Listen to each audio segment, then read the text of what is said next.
Good morning. There's so much happening in our readings this week that really we can only just focus on either the gospel or the first reading.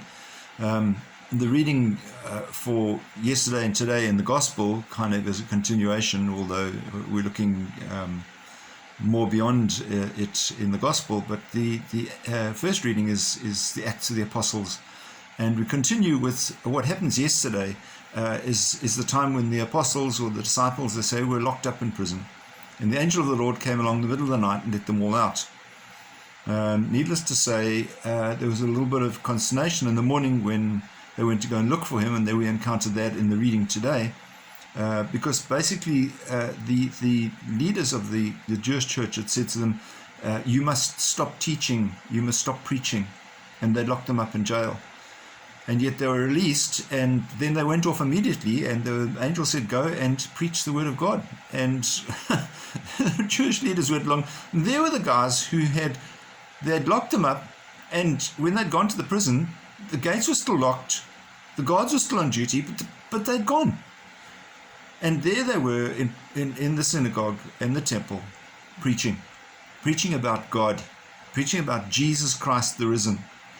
And they got infuriated with the whole thing. And the interesting thing is that there is a reply that Peter gives. He says, obedience to God comes before obedience to man.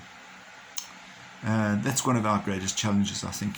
Who do we listen to in the world at the moment? People say don't mix church and politics, don't mix religion and the way in which you have to live. But ultimately, we're answerable to God. And therefore, it's important that we do realize that we are always obedient to God. We must be obedient to God. And only by being obedient to God can we find the direction for the rest of our lives. So the two have to be interlinked. We cannot separate the two. Obedience to God comes before obedience to man. It's important that we lock into that one. I hope you have a wonderful day. I hope that it's very special to you, and I hope that it's a day that is safe. So please keep well, keep safe, and we'll see you soon. God bless. Bye-bye.